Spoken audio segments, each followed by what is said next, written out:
ఒక చిన్న కథ. ఇచ్చుటలో ఉన్న ఆనందం.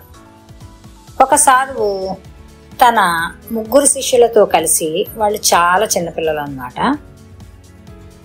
3 శిష్యులతో కలిసి ఒక గ్రామంలో ఆధ్యాత్మిక ప్రవచనం చెప్పడానికి వెళుతూ పొలాల గుండా ప్రయాణిస్తున్నారు.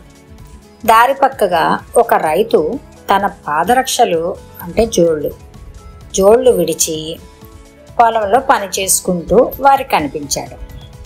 వెంటనే సాధువు వెంట ఉన్న బాలురు బాల్య చేష్టగా, స్వామి, మనం ఆ రైతు చెప్పుల జత తీసి పక్కన పొదలలో పెట్టి దానికోసం అతను కంగారు పడుతూ వెతుకుతూ ఉంటే ఆ వేడుక చూద్దామా అని ఆ బాలుర్లో ఒక శిష్యుడు అడిగాడు.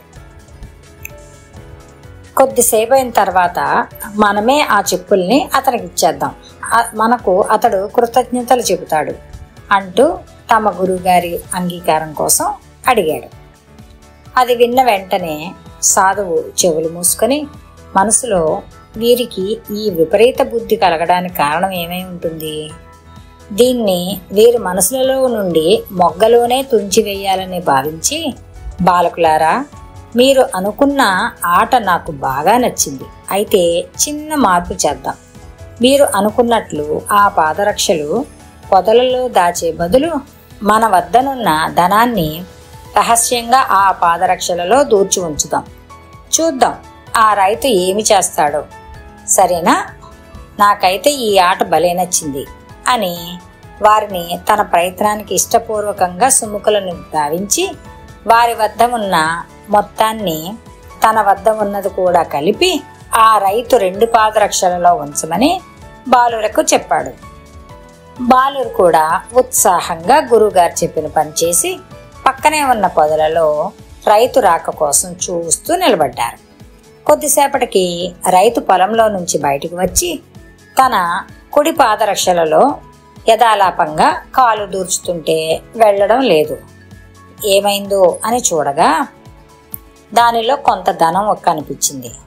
రైతు ఆశ్చర్యపోయి దాన్ని బయటకు తీసి, ఈ ధనాన్ని ఎవరైనా పోగొట్టుకున్నారేమో అని ఆ చుట్టుపక్కల ఆతృతతో చూశాడు, వారికి అప్పచెబుదామని. అయితే అక్కడ ఎవ్వరూ కనబడకపోవడంతో తన 2వ పాదరక్షలో కాలు పెట్టగా అందులో కూడా ధనం కనబడింది. దానిని కూడా తీసుకుని చేతిలో పట్టుకుని కళ్ళ వెంట ఆనంద బాష్పాలు రాలుస్తూ ఆకాశం వైపు చూసి, ఓ భగవాన్, నీవెంత దయామయుడివి! నా భార్యకి మందులు కొనడానికి, ఆకలితో ఉన్న నా పిల్లలకు ఈ పూట తిండి పెట్టడానికి ధనం పంపించావా? నీకు శతకోటి వందనాలు అని మాటిమాటికి ఆకాశం వంక చూస్తూ ఆ ధనాన్ని తడుముకొని చూసుకుంటూ అక్కడి నుండి వెళ్ళిపోయాడు. అప్పుడు ఆ సాధువు, బాలకులారా, ఇప్పుడు మనం ఆడుకున్న ఆట బాగుందా? పాదరక్షలు పొదలలో దాచిపెట్టి ఆట బాగుండేదా చెప్పండి అని వారి తలలను నిమురుతూ ప్రేమగా అడిగాడు.